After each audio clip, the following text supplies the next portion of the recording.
고린도전서 12장 1절부터 3절까지 말씀 우리 함께 봉독하도록 하겠습니다. 시작. 형제들아, 신령한 것에 대하여 나는 너희가 알지 못하기를 원하지 아니하노니 너희도 알거니와 너희가 이방인으로 있을 때에 말 못하는 우상에게로 끄는 그대로 끌려갔느니라. 그러므로 내가 너희에게 알리노니 하나님의 영으로 말하는 자는 누구든지 예수를 저주할 자라 하지 아니하고 또 성령으로 아니하고는 누구든지 예수를 주시라 할 수 없느니라. 아멘.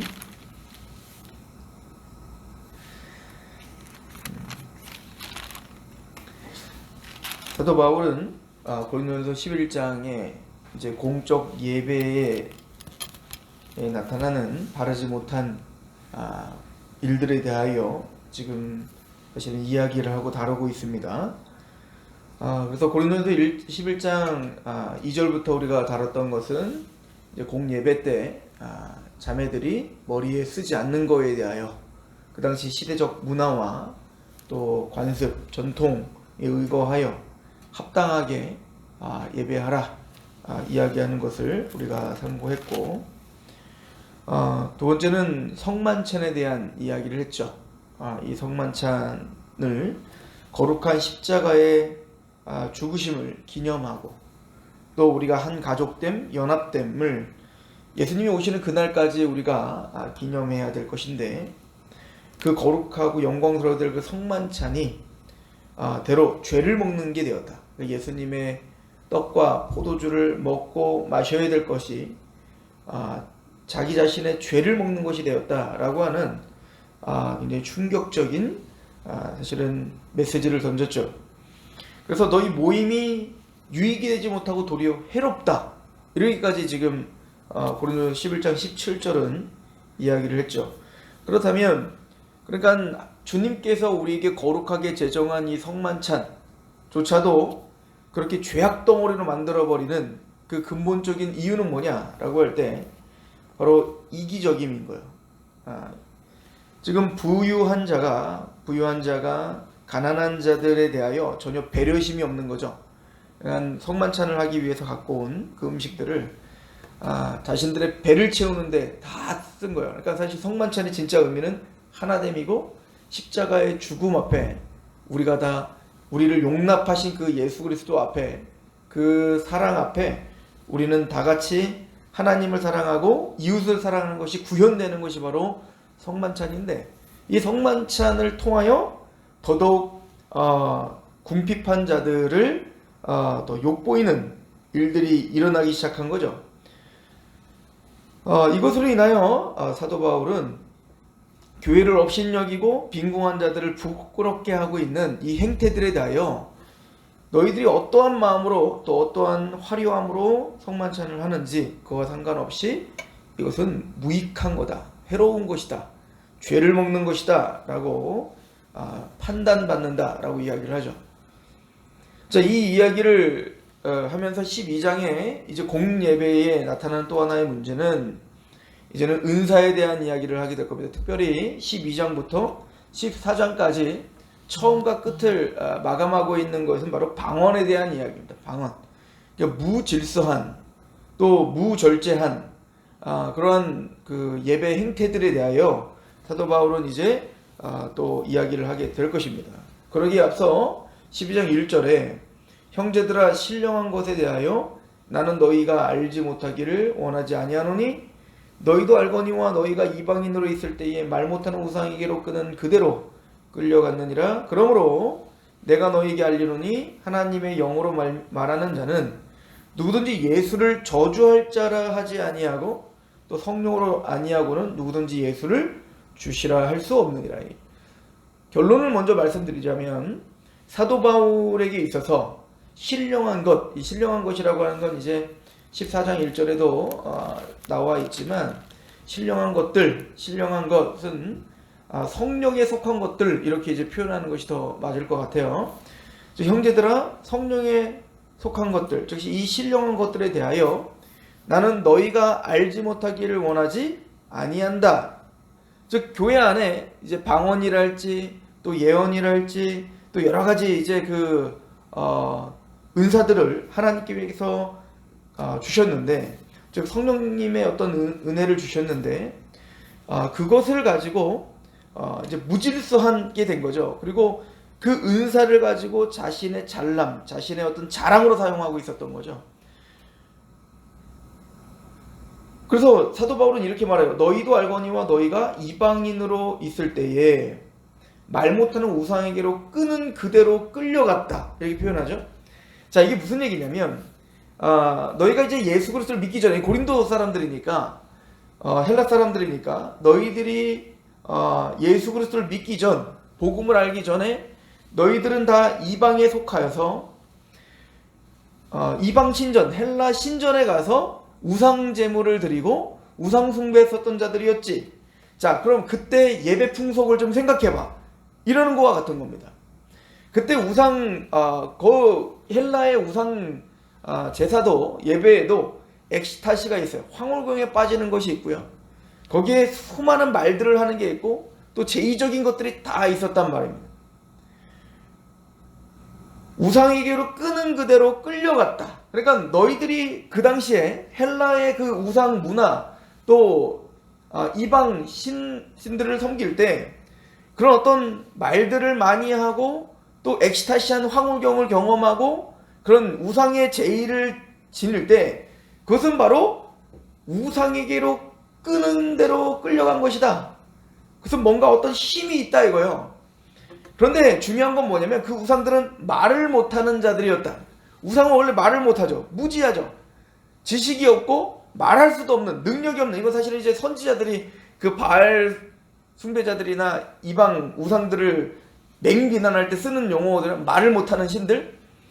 자, 그런데 그 우상들은 말도 못하고 자신은 생명도 없는 그런 우상들인데 그 안에서 너희들은 이끌림 바 되어서 그들의 행태대로 너희들은 엑시타시를 경험하고 말을 많이 하고 제의를 하고 그런 무절제한 어떤 그런 일들을 너희들은 자행했다, 이 얘기를 하는 겁니다.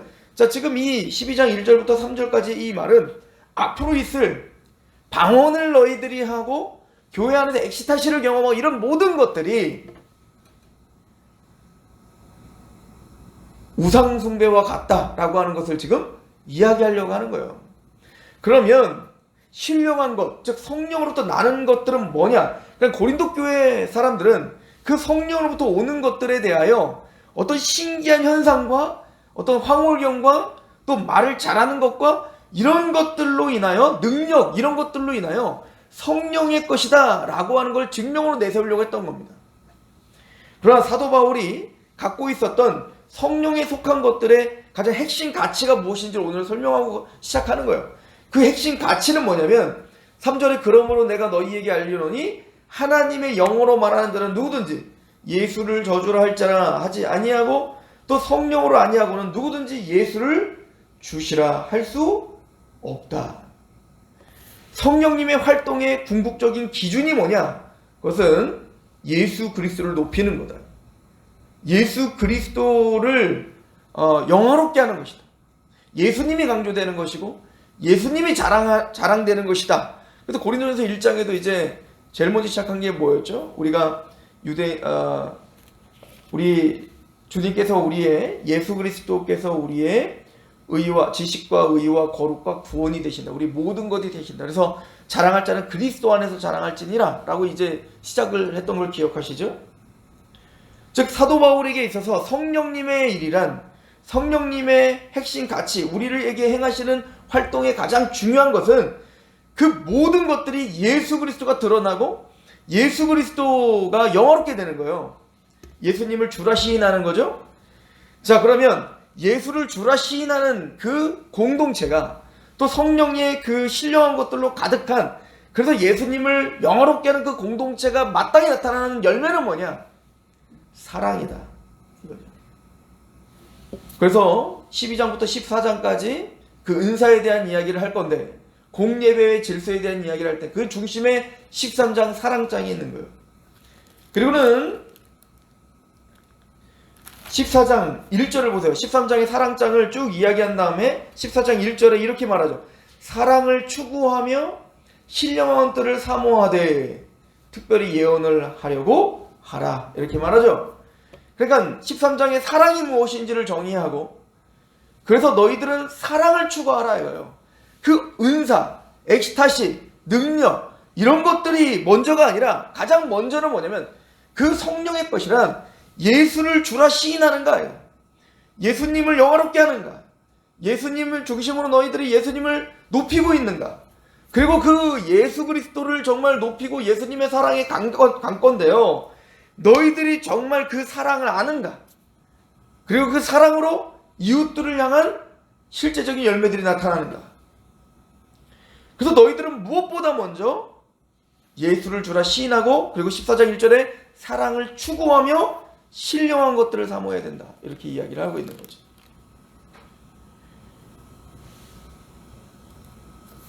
사도 바울은 이 고린도 교회에게 이제 12장부터 어찌 보면 이 12장부터 하는 얘기가 사도 바울이 진짜 고린도 교회에게 하고자 하는 핵심 주제가 이제부터 시작되는 거죠.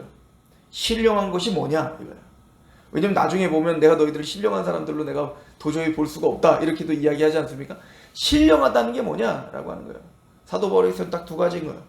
예수 그리스도를 영화롭게 하는가, 그리고 그 예수 그리스도의 십자가를 통해서 하나님을 마음을 다하고 뜻을 다하고 목숨을 다하여 사랑하는가, 그리고 그 사랑이 정말 이웃들에게 구현되고 있는가.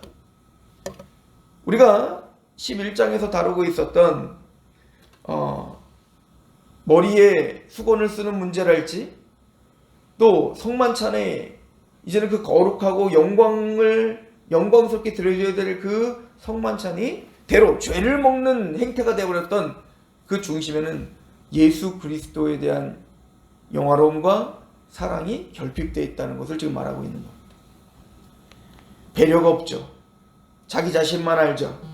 그리고는 종교적인 모든 형태들을 자신의 어떤 액세서리를 취급하는 거예요. 나의 잘남과 나의 어떠함을 드러내는 도구로 사용하고 있는 거죠. 이건 하나님을, 또 예수 그리스도를 주라 시인하지 않는 것입니다.